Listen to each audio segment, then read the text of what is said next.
Bueno, buenos días. Quiero agradecer a Contratación en Línea, a la Cámara Colombiana de Infraestructura por recibirnos aquí hoy y por organizar este conversatorio. Hoy queremos abordar tres temas que, a propósito de nuestro anfitrión, la Cámara Colombiana de Infraestructura, son, creo que, los tres temas que más preocupan a sus afiliados, a las 650 empresas que aglutinan y que se agremian bajo la cabeza del doctor Juan Martín Caicedo Ferrer. Y básicamente son, pues, para dónde van las APPs, qué está pasando con las APPs de iniciativa pública y privada, cuál es su futuro, cuáles son los retos.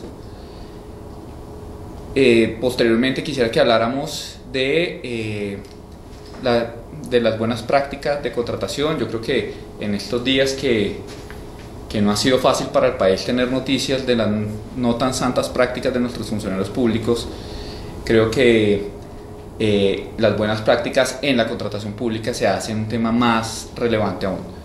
Y en tercer lugar, quiero que nos refiramos, tal vez de manera más corta, pero creo que merece una mención, a la reglamentación de la Ley Estatutaria de Discapacidad, que va a tener yo creo que un impacto importantísimo y muy profundo, como hace mucho rato no tenía una norma, en los resultados de la contratación pública colombiana, todas que se introducen ya a la evaluación puntuable y calificable criterios a favor de las personas en situación de empresas que contratan personas en situación de discapacidad como una acción afirmativa.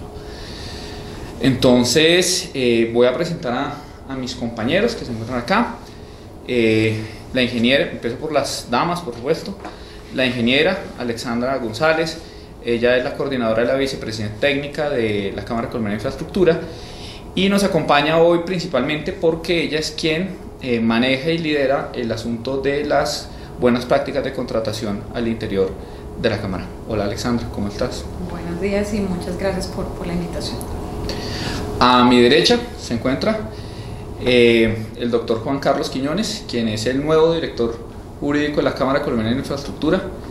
El doctor Juan Carlos en muy poco tiempo ha logrado un liderazgo muy importante al interior del gremio y es muy importante que nos acompañe hoy porque hoy él es el responsable y conciencia jurídica de que estos cambios que estamos discutiendo hoy se impulsen a través del gremio. Juan Carlos. Muchas gracias, Ernesto, muchas gracias a Contratación en Línea por la invitación y esperamos que sea de provecho el conversatorio que tenemos. Y a mi izquierda se encuentra Diego Garzón, abogado senior de este gremio y que particularmente tiene la función al interior del gremio de encargarse de las concesiones. Por tanto, él es en muy buena medida también conciencia jurídica del tema concesional desde el sector privado. Diego además tiene una expertise importante en temas tributarios y bueno, pues maneja concesiones viales y portuarias. Pues, agradecido Ernesto, gracias por tu presentación, agradecido con Contratación en Línea y con los digo Juan Carlos y Alexandra, esperamos que esto sea de provecho para todos ustedes. Y por último me presento yo soy Ernesto Ortiz Díaz, yo soy abogado asociado de Medellín Martínez y Durán Abogados y fui hasta hace no tanto director jurídico de este gremio también. Bueno, empecemos por el tema de las APPs. Yo creo que básicamente los temas que deberíamos tener sobre la mesa es, uno, preguntar cómo estamos viendo el asunto de las iniciativas privadas. ¿Están andando? ¿No están andando? Y yo creo que es muy relevante por dos motivos. Uno, porque en la situación económica mundial y en el tema y con la perspectiva fiscal que tenemos, pues la verdad es que plata del Estado para hacer iniciativas públicas parece que no es muy claro que tengamos a la vista. Es decir, que la cuarta generación de concesiones puede ser la última durante un tiempo largo. Por lo cual, pues veo al gobierno nacional muy esperanzado en el tema de las iniciativas privadas. Sin embargo, uno oye voces que consideran que eso no están dando a la velocidad que uno quisiera. Yo quisiera escucharlos a ustedes, a ver cómo el del gremio están evaluando el asunto. Pues Ernesto, en primera instancia nos parece que el gobierno ha hecho un esfuerzo importante para vincular capital privado en el desarrollo de infraestructura pública y para esos propósitos creó un marco normativo apropiado, fundamentalmente por la Ley 1508 de 2012 y los decretos reglamentarios, Y eso tuvo una historia. Digamos que el gobierno colombiano se asesoró de entidades especializadas, especialmente del Reino Unido, que tenían ya un bagaje en el tema de vinculación de capital privado en este tipo de infraestructura, y hacen un estudio muy juicioso de cómo serían las medidas ideales para implementar la figura en Colombia. Con esa asesoría especializada pues llega al Parlamento colombiano la iniciativa y viene todo un debate democrático en torno a la figura, y finalmente la ley 1508 se promulga, se sanciona y empieza la reglamentación posterior. Entonces hay tres principios básicos en la legislación colombiana que consideramos desde el gremio adecuados. Primero, el pago al inversionista privado por la infraestructura que construye, sometido a unos indicadores de servicios y unos indicadores de disponibilidad, y sobre la base de terminación de unas unidades funcionales de infraestructura que implican un esfuerzo importante del inversionista y la materialización de la obra pública, por una parte. Por otra parte, una asignación de riesgos que obedece a una filosofía mundial según la cual quien debe asumir el riesgo es el que está en mejor condición de mitigarlo y administrarlo. Eso obviamente implica que se haga un ejercicio muy juicioso para evitar dos efectos no deseados. Uno, que para el Estado la inversión sea más costosa si yo hago una indebida asignación de riesgos. Si yo considero que el privado debe ser el titular del riesgo, por ejemplo, de orden público o social, cuando es una misión constitucional del Estado mantenerlo, pues el privado, cuando esté haciendo su estructuración financiera, su modelo financiero, en el capítulo de riesgos va a decir: yo le cobro una prima al Estado por asumir ese riesgo porque me va a impactar eventualmente en mi inversión. Efecto, va a ser más costosa la contratación para el Estado. Entonces hay que hacer un ejercicio muy juicioso de asignación de riesgos. Y hay que utilizar modelos que ya han sido exitosos en el mundo. El Banco Mundial sugiere algunos.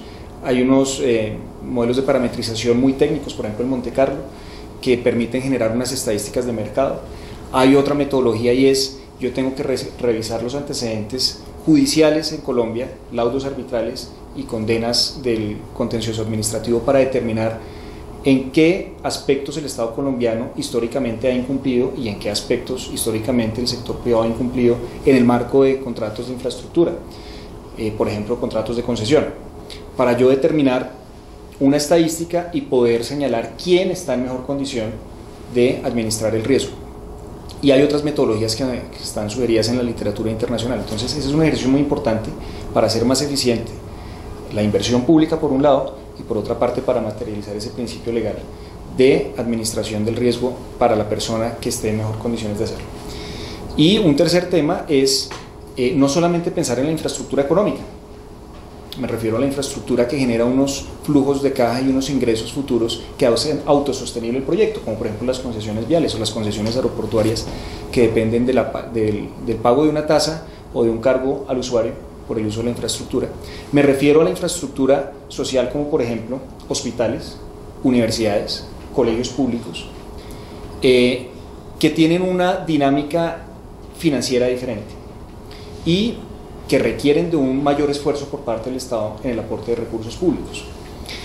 Sin perder de vista que sea infraestructura social o sea infraestructura privada, lo primordial es que la etapa de construcción de dicha infraestructura va a ser financiada por el sector privado.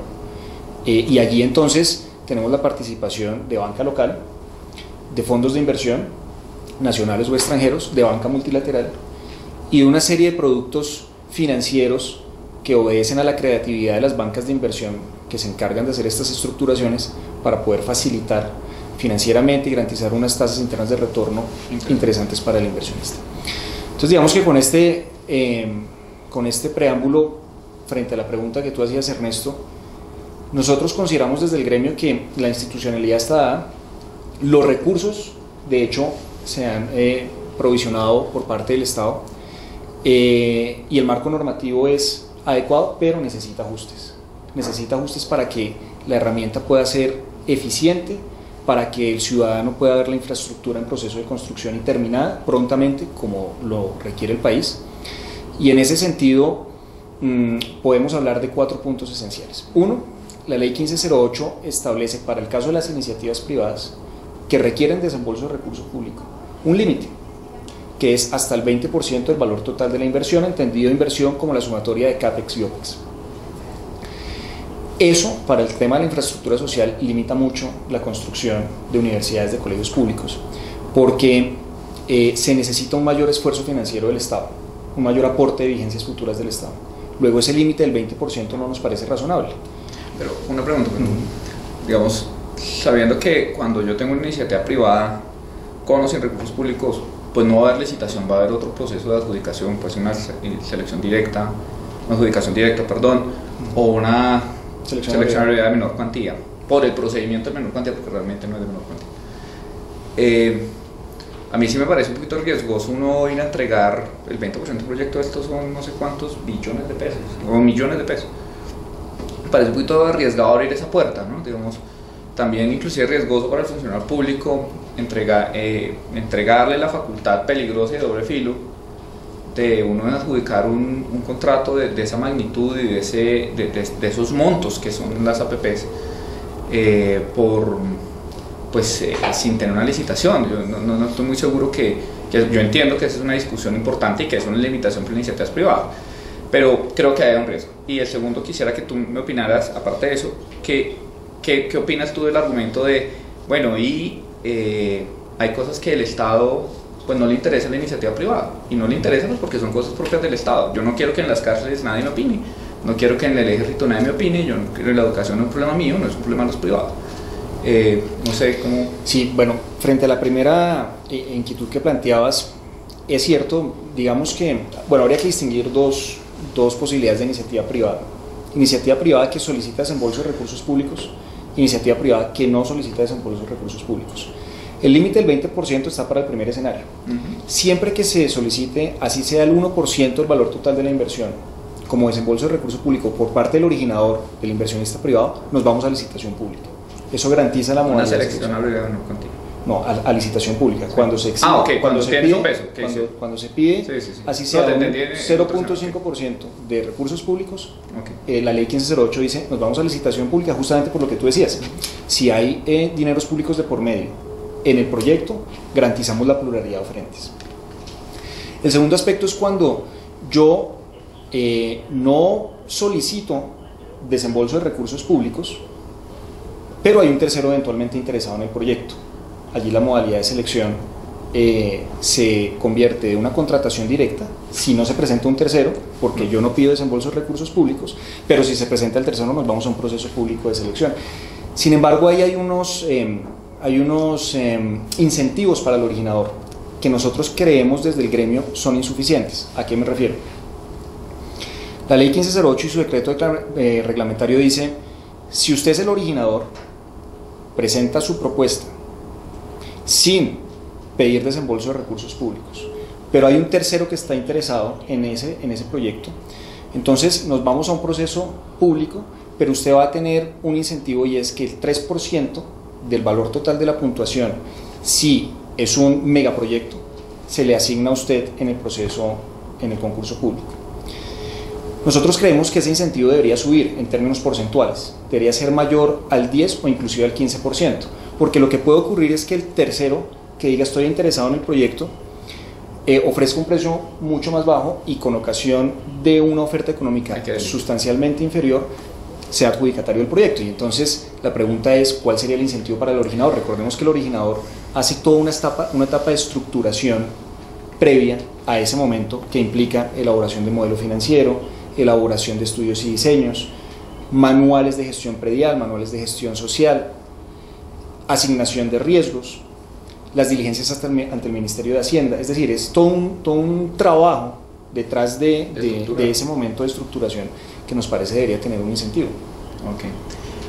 Y bueno, frente al segundo argumento, que hay temas que uno no espera, pues no es deseable la participación de la estructuración privada. Ahí es interesante ver la experiencia internacional. Por ejemplo, en países como Canadá o como Australia, lo que se hace es que el Estado reconoce la necesidad de inversión privada para construir infraestructura social, como por ejemplo cárceles, o como por ejemplo edificios públicos para que juzgados funcionen, o como por ejemplo universidades públicas, pero el Estado siempre va a mantener, siempre va a conservar su función pública, en el sentido de que yo le pago a los jueces, yo le pago a los médicos que están en el hospital, le pago a los maestros y me encargo de fijar las políticas de cómo se debe prestar el servicio público, lo cual es lógico que el Estado mantenga. Pero eso no puede ser una razón para decir yo me estoy desprendiendo como Estado de la función pública constitucionalmente asignada a mí, en el entendido que un privado me va a construir la infraestructura, porque digamos que la experiencia internacional nos dice que ese no es el criterio interpretativo. Lo que nos dice la experiencia internacional es permitamos que nos construya la infraestructura el inversionista privado, pero yo Estado mantengo, como tú lo decías, yo mantengo mi función de prestar el servicio a través de los funcionarios competentes. Entonces viene el tema de las cárceles. Hay una inquietud, ¿será que las cárceles se entienden como parte de la seguridad nacional o no? ¿Será que las cárceles podrían ser objeto de una iniciativa privada? Mi opinión muy personal es que las cárceles pueden ser objeto de iniciativas privadas. La prestación del servicio de seguridad a cargo del INPEC no se puede desprender o no se le puede trasladar a un privado, debe mantenerse en cabeza del Estado. Pero la construcción de la infraestructura ciertamente podría hacerse a través de una iniciativa privada, por ejemplo. Okay. Estabas contando 4 puntos que te parece que debemos corregir todavía en el tema APPs, y habías empezado por precisamente del 20%, y los estás enumerando y eso cuando te interrumpí. De acuerdo, bueno, en el tema del 20%, otro tema ya lo mencionaba, era el mejorar el sistema de incentivos para los originadores en el marco de iniciativas privadas. El tercer tema es que la ley 1508 trae una restricción según la cual yo no puedo presentar iniciativas privadas a empresas de servicios públicos o a empresas industriales y comerciales del Estado donde no hay participación estatal porcentual mayoritaria. No creemos que haya una razón objetiva para que esa norma impida la presentación de iniciativas privadas para este tipo de empresas. Pensemos en unas empresas públicas de Medellín que quieran construir obra civil para determinado proyecto o una represa. Además de su facultad legal de hacerlo desde el punto de vista del derecho privado y estructurar ellos mismos los proyectos que requieren para prestar el servicio a su cargo, ¿por qué no permitirle a un privado especializado que le presente un proyecto de iniciativa privada interesante a la empresa de servicios públicos?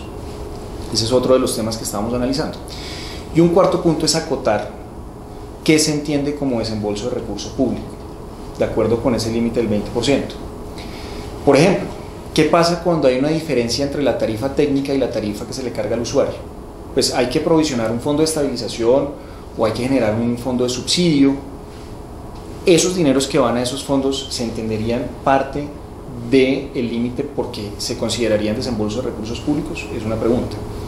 Hay un segundo tema que nos preocupa un poco, respetando obviamente los criterios técnicos de las entidades especializadas, pero el COMPES, a través de un documento que tiene que ver con las concesiones viales de cuarta generación, fijó una posición según la cual si yo le asigno al Estado, dentro de la estructuración del proyecto, riesgos previsibles que puedan acaecer en el futuro y que deba asumirlos el Estado, entonces eso genera que el Estado deba hacer una provisión en el fondo de contingencias, y esa provisión al fondo de contingencias, según el COMPES, se entiende como desembolso de recurso público. Y en la práctica, ¿eso qué significa? Que si yo estoy en el lado privado y estoy estructurando un proyecto, el 20% es muy cortico. El 20% es muy cortico, y si a eso le tengo que restar lo que se provisionaría en el fondo de contingencias, pues la plata en vigencias futuras que voy a recibir podría bajar a un 16 o a un 15%. Y la experiencia internacional, reitero, Ernesto, y ahí pues me extraña si eso vino de una recomendación de Partnerships UK, que fue la entidad que asesoró al gobierno colombiano, porque en el mundo no funciona así. En el mundo no hablamos de límites, en el mundo simplemente hablamos que usted me financia la obra y yo, Estado, no afecto mis balances porque no es deuda pública, sino que a través de pagos futuros reconozco la inversión. Okay. No, muy interesante. Yo quisiera un tema, Diego, que usted nos contara desde su expertise, ¿cómo cree que la reforma tributaria afectó a APPs? ¿Usted cree que hay algo relevante que deberíamos mencionar? Eso es un tema que yo quería mencionar en el momento que estaban hablando ustedes sobre las reformas que tienen que ver en la ley 1508.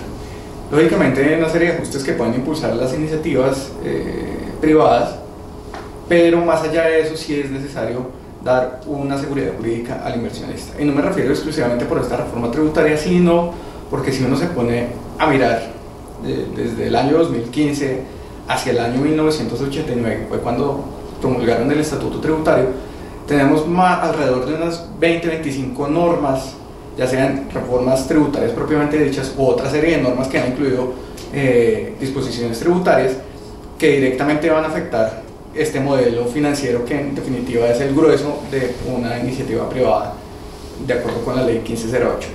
Entonces fíjate, Ernesto, que en la reforma tributaria de este año, del año pasado, tuvieron que incluir una norma específica para no afectar tan directamente o de forma tan arriesgada a las iniciativas, o mejor dicho, a las 4G de concesiones, para ser exactos. Se sabe que muchos de los interesados en participar en este proceso de 4G tuvieron que salir al exterior y traer inversionistas, traer recursos de capital para invertir en estos megaproyectos, y a raíz de eso entonces el Ministerio de Hacienda se vio en la necesidad de incluir una disposición para disminuir la tarifa de retención en la fuente para este tipo de créditos destinados a la inversión en APPs, en proyectos de APPs. Entonces no es necesariamente una serie de ajustes a la ley 1508, sino también blindar con seguridad jurídica al inversionista privado. Entonces el año pasado tuvimos una reforma tributaria, 2 años antes también habíamos tenido una reforma tributaria, y vamos para una tercera reforma tributaria. Sabemos que no va a haber antes de elecciones, pero después de elecciones no sabemos. Pero bien, y es una reforma tributaria que busca precisamente esa estabilidad. Estabilidad entre comillas, porque muy seguramente después de firmado la paz, el proceso de paz, que es lo que esperamos todos, venga también una nueva reforma tributaria para financiar el postconflicto. Y no es solo a nivel nacional, sino que encontramos también a nivel territorial. Entonces, por ejemplo, en el año 2010, cuando salió la ley 1430, teníamos que antes de esa ley, los tenedores de bienes públicos a título de concesión no eran sujetos pasivos del impuesto predial ni de la contribución de valorización. Después de la sanción de esa ley, empezaron a ser sujetos pasivos de estos nuevos tributos. Y nuevamente no lo son. Y nuevamente no lo son. Entonces, esos cambios normativos en el sistema tributario directamente van a tener un impacto financiero que hasta el día de hoy, a raíz de todo, de la reforma anunciada el año pasado, la ANI se dio cuenta, específicamente en el caso de 4G, que debería compartir ese riesgo con el inversionista privado, o de lo contrario no iban a tener luz verde esos proyectos, nadie se iba a interesar en esos proyectos. Y eso en cierta medida también puede afectar a otros sectores. Si yo quiero presentar una iniciativa privada a un ente territorial, pues imagínense si hoy en día hay municipios que todavía creen que los concesionarios son sujetos pasivos del impuesto predial y de la contribución de valorización. No tienen ninguna garantía para hacer esa inversión y decirle al municipio, al ente territorial, este es el esquema de financiación, esos son los impuestos que yo tengo que pagar. Resulta que 2 años después el ente territorial lo sanciona a usted por no haber declarado durante los años en los que estuvo el proyecto en estructuración o bien ya operando, sencillamente porque tenían posiciones totalmente distintas. Entonces también es importante garantizar ese tema de seguridad jurídica a nivel Diego, tributario. y el tema de la liquidez de los proyectos con el tema de la reforma. Ernesto, ese tema, si tú lo observas, en este momento nadie tenía pensado un nuevo tributo sobre las utilidades, por un lado, y por el otro nadie tenía en cuenta que el impuesto al patrimonio se iba a extender nuevamente. Entonces volvemos a lo mismo, teníamos unas reglas de juego al momento en que yo manifesté mi interés para presentarme a estos proyectos de 4G, y resulta que cuando yo voy a firmar el contrato voy a tener que pagar unos nuevos tributos que no tenía presentes al momento de mi estructuración y que lógicamente van a afectar la liquidez del proyecto. Okay. Yo, para terminar este tema de APPs, quisiera preguntarles, digamos, yo creo que en el tema de infraestructura, las voces que uno está oyendo es, por lo menos el tema vial parece que está agotando las posibilidades de APPs, por ahora. Seguramente si cuando el país cree que tenga otras necesidades, pues, ¿para dónde vas? Pero realmente el uso de APPs se ha dado en carreteras y en el río. Pero más que eso, bueno, en puertos, obviamente hace rato, pero así los puertos no están dentro de las APPs, pero conceptualmente lo son, digamos, dentro de las ley 508, pero son conceptualmente lo son. ¿Cuál es el futuro de esa ley? ¿Para dónde vamos? Digamos, ¿en qué más la podemos usar? Es una herramienta que sí es novedoso usarla en carreteras, pero realmente las concesiones ya las conocíamos, eso ya la teníamos. ¿Qué podemos esperar de aquí en adelante? ¿Cómo la ven desde el gremio? De acuerdo, hay un tema por explotar que es renovación urbana. Renovación urbana, además porque hay una ventaja en los proyectos de renovación urbana, y es que la ley 1508 dice que los aportes en especie del Estado no hacen parte de los desembolsos de recursos públicos. Entonces, si una entidad tiene un predio en el cual se puede hacer un proceso de renovación urbana, lo puede aportar al proyecto y no se entiende como desembolso de recursos públicos. Y no agota el 20%. Y no agota el 20%, exactamente, lo cual facilita financieramente mucho más el tema. Entonces, yo creo que renovación urbana es fundamental. Cuando uno mira ejemplos en España, cuando uno mira ejemplos del social housing en el Reino Unido, uno entiende cómo a través de esta figura se hicieron unas transformaciones en las ciudades importantísimas que generaron nuevos centros de comercio, que generaron nuevas universidades, que generaron nuevos barrios, que generaron, inclusive se mejoran los índices de seguridad de las ciudades, porque la estadística ha demostrado que entre más amigable sea el entorno para el ciudadano, mejora la seguridad. Pero también en sistemas de transporte masivo. Obviamente los sistemas de transporte masivo requieren un esfuerzo presupuestal muy grande y difícilmente usted podría encontrar una iniciativa estrictamente privada que no solicite desembolso de recursos públicos, pero es un mecanismo para llegar allá. Entonces, sistemas de transporte masivo, renovación urbana, lo que hablábamos de infraestructura social. Con la reforma con las reformas que hemos impulsado desde el gremio, nos parece que yo me atrevería a decir que en el corto y mediano plazo la infraestructura va a ser determinante para la economía colombiana. Y si podemos explotar las APPs en este tipo de infraestructura, aún más. Lo que tú dices es cierto, no lo podemos limitar al tema vial, y el tema vial no es nuevo en Colombia, es cierto, ya teníamos 3 generaciones anteriores de concesiones, entonces yo creo que hay que dirigirnos más hacia ese tipo de proyectos. Ok, pues bueno, yo creo que por lo menos un brochazo general de este tema un poquito especializado, pero que creo que muy importante, y la verdad es que las grandes inversiones del país hoy circulan por ahí más que por cualquier otro tipo de contrato. Pero yo ahora quiero que pasemos al tema, Alexandra, de las buenas prácticas. Yo aquí te invitaría a que nos contaras desde el gremio cómo están viendo el tema, cuáles son esos nódulos complicados que se repiten y prácticas no correctas que se repiten, que no son contra ley, que son contra la ley, la costumbre no es contra la ley, pero no son una práctica adecuada en la contratación. Bueno, creo que es importante primero hacer referencia a la Cámara. Desde sus inicios ha hecho un seguimiento permanente a la contratación de obra pública. En ese sentido ha sido muy fácil identificar pues la problemática, la baja pluralidad en los procesos de contratación, una serie de restricciones en estos procesos, y en ese sentido la Cámara ha propuesto o ha diseñado como 2 grandes aportes.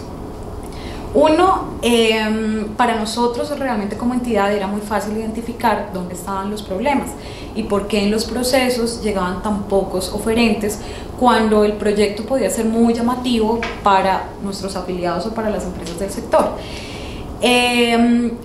Hacíamos como una revisión muy clara de los pliegos y empezamos a ver, como tú bien dices, dónde están las restricciones. Particularmente, entonces, elaboramos un documento que es el documento de buenas prácticas, que es un documento que está publicado en nuestra página web, muy enfocado realmente al tema de infraestructura de obra pública. Es un trabajo muy juicioso, y que hace como un seguimiento desde la etapa de planeación y la etapa de ejecución, y hacemos como una revisión desde lo normativo hasta lo que en la práctica, digamos, ocurre. Teniendo, digamos, como esa base conceptual del documento, pues también desarrollamos como una metodología donde hacemos una evaluación aleatoria de los procesos a nivel nacional, donde revisamos, sin importar la cuantía, procesos que pueden ser muy impactantes para las regiones, para determinadas comunidades, y que por supuesto nos preocupa mucho que no lleguen a buen término, porque un proceso que no se contrata bien, pues más adelante no se va a ejecutar, y es lo que estamos viendo como en el día a día. Esta metodología o este proceso es lo que al interior de la organización conocemos como el observatorio de contratación. Es un proceso donde trabajamos aproximadamente 7 ingenieros y hacemos una revisión periódica de estos procesos y pliegos. Vale la pena mencionar que nosotros hemos querido ir como muy a fondo en el problema y hacemos una evaluación de los procesos tanto de licitación pública como concursos de méritos y un tema de adquisición de maquinaria de equipos, porque vemos que hay un impacto muy importante y ahí puede haber una posible fuga de recursos por esa mala contratación. En el proceso, pues nuestra guía, por supuesto, es el documento de buenas prácticas, porque es un documento objetivo. Digamos que la Cámara lo que busca es una selección objetiva, garantizar las mejores condiciones en el proceso, que haya pluralidad de oferentes, y en la medida en que haya muchos oferentes, pues el proceso de adjudicación pues va a ser lo más claro, y tendremos la mejor oferta al final del día. Para responder un poco como a tu pregunta, nosotros hemos, en el análisis que hacemos trimestre a trimestre y un consolidado anual, la problemática en este momento se centra básicamente en el establecimiento de los requisitos habilitantes. Entonces sabemos que el decreto 1510 pues establece claramente cuáles son los requisitos habilitantes de orden jurídico, técnico, de capacidad financiera y capacidad organizacional. Y el gran problema que vemos en las entidades, pues hay una libertad para establecer estos requisitos, y esto de alguna manera sí les ha permitido orientar el proceso de contratación. Y lo que observamos al cierre del año inmediatamente anterior es que en procesos de cuantías importantes contratados por gobernaciones, alcaldías, porque sí vale la pena hacer como esta precisión, las entidades del orden nacional no reflejan esta problemática, o sea, son entidades que garantizan la pluralidad, la transparencia, los oferentes llegan a los procesos y realmente el cierre se hace en mayores complicaciones. Pero en las regiones, que es donde más nos preocupa, que tanto gobernaciones como alcaldías que ejecutan recursos propios, pero también recursos de la nación, vía regalías, convenios con entidades nacionales, pues estamos viendo una dinámica muy importante al cierre de los procesos donde solo llega un oferente. Entonces, por supuesto, para nosotros como gremio, pues eso nos genera mucha preocupación, porque haciendo un análisis posterior vemos que estas obras tampoco se ejecutan. Entonces, muy grave que solo llegue un proponente, pero lo más grave aún es que las obras no llegan a buen término. En ese análisis que nosotros hemos hecho, pues encontramos, uno, pues hay un gran problema de estos entes territoriales, donde lo que ellos alegan es una autonomía, y que les permite, digamos, establecer cualquier tipo de requisito. Estas entidades no hacen como un estudio de mercado muy juicioso para establecer estos requisitos, y nosotros, digamos, como gremio, y como les digo, en este propósito como de contribuir, hemos hecho muchos análisis del mercado, análisis de sector, pues para darle directrices claras a estas entidades contratantes, que no son acogidas, porque vale pues la pena decir que a pesar de nuestro esfuerzo, pues realmente las entidades no lo acogen. Y en temas, digamos, muy claros de experiencia, que son absolutamente restrictivos, con unas particularidades que realmente es acreditar algo que no le aporta al proceso, sino son unos pliegos, digamos, confeccionados a la medida de alguien.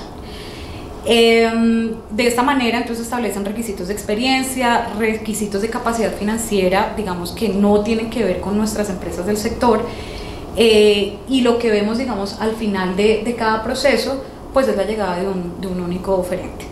Nosotros también, digamos, como Cámara no nos hemos quedado como viendo el panorama y la problemática. Entonces nosotros, en el marco del observatorio, enviamos comunicaciones a las entidades contratantes, hacemos nuestras observaciones, porque no desconocemos que puede haber un desconocimiento. O sea, el funcionario que está en la alcaldía del municipio más apartado, pues desconoce muchas cosas, y nuestro ejercicio es llegar hasta allá. Algunas de ellas, también vale la pena resaltarlo, son muy receptivas. Entonces, en esa etapa del proceso acogen observaciones, hay otras que sí queremos ser muy insistentes en eso, realmente hacen oídos sordos, pero hemos querido como construir y dar aportes realmente como al sector. Ya digamos, nosotros también hemos querido involucrar en el proceso a los entes de control, porque vemos que a veces nuestra tarea queda un poco perdida. Por supuesto, nosotros no tenemos ninguna competencia, a pesar de que hayan cosas muy evidentes, nosotros no podemos, digamos, tomar ninguna acción. Y por eso hemos buscado el acompañamiento de los entes de control que tienen la competencia para formular observaciones, hacer acompañamientos a los procesos, y en algunos casos pues hemos tenido éxito, porque nosotros lo consideramos particularmente como un caso o hechos exitosos, cuando los procesos finalmente logran abrirse, hay participación de muchas empresas del sector, y finalmente por lo que nosotros propendemos es que estas empresas tengan la idoneidad técnica, un músculo financiero que les permita ejecutar de la mejor forma como los proyectos. Pero básicamente lo que encontramos como un gran problema es este tema de los requisitos habilitantes. En ese sentido, nosotros también hemos querido trabajar con la Agencia Nacional de Contratación, porque es la entidad que da directrices a los entes contratantes pues para establecer de la mejor forma los requisitos. Como Cámara, nosotros consideramos que particularmente para este sector hay muy buena información que permite acotar muy bien los requisitos, o sea, darle líneas a las entidades contratantes, entendiendo y respetando la autonomía, por supuesto. Pero la tarea realmente no ha sido fácil, eso sí vale la pena decirlo. ¿El problema es más a nivel central o a nivel territorial? Territorial, básicamente es eso.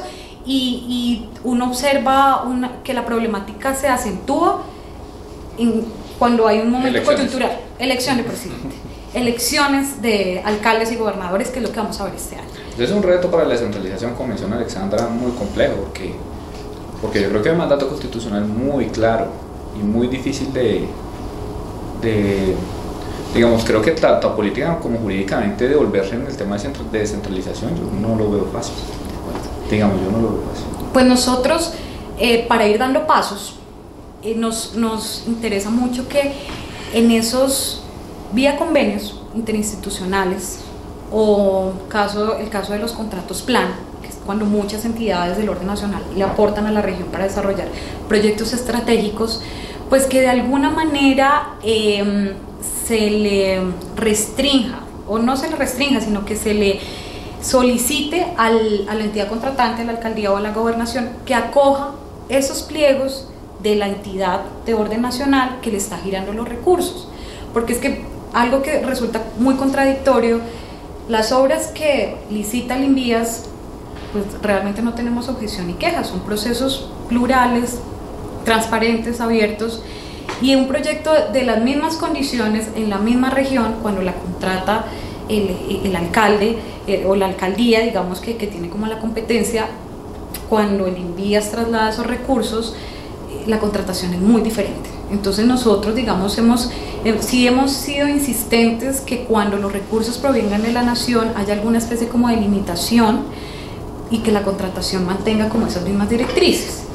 Otro tema también que quiero mencionar en buenas prácticas es que como Cámara, y entendiendo la problemática, para nosotros es difícil llegar a los 1000 municipios, a todas las gobernaciones. Establecemos mesas de trabajo con las entidades. Entonces, cuando vemos que la problemática es recurrente, pues buscamos el acercamiento con las entidades y empezamos a priorizar los temas, y esa ha sido una metodología que nos ha dado como un muy buen resultado para garantizar mejores condiciones. Ok, no, pues muy interesante. Yo creo que si bien nos hemos salido un poco del tema puramente jurídico, creo que esta visión y ese panorama de qué es lo que no está funcionando del todo, que puede que no afecte las reglas de contratación, pero sí los principios de la contratación, creo que es muy interesante, digamos, para todos los abogados saber dónde las garras están poniendo los huevos, ¿cierto? Bueno, y finalmente yo, como por último tema para revisar, en esta revisión que hicimos de los temas álgidos del gremio en materia contractual, en estos momentos está el tema de la ley estatutaria de discapacidad. Yo quiero hacer una introducción muy breve como para que todos tengamos la misma información.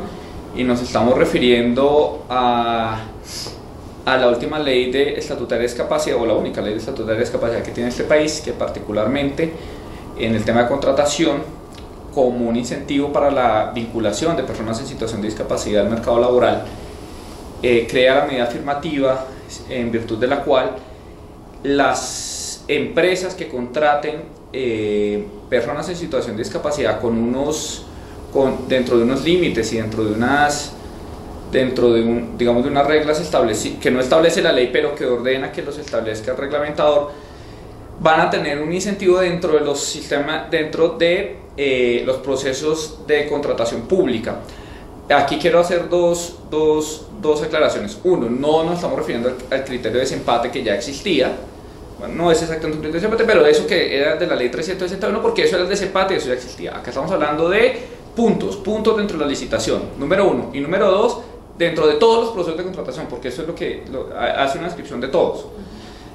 Por tanto, esto se va a volver mucho más relevante, porque si antes necesitábamos realmente las licitaciones, y los concursos de méritos estaban resolviendo por temas de cuántas empresas eran capaces de cumplir el requisito de la ley 361, pues la verdad es que este problema o no problema ahora se traslada a todos los procesos de contratación, y ya no es un problema de empate, sino que es que si no llegamos a empate, porque es que y todos es hasta las APPs, porque dice licitación pública, ¿cierto? Entonces les vamos a entregar 4 o 5 millones de pesos, no sé cuánto, con este criterio.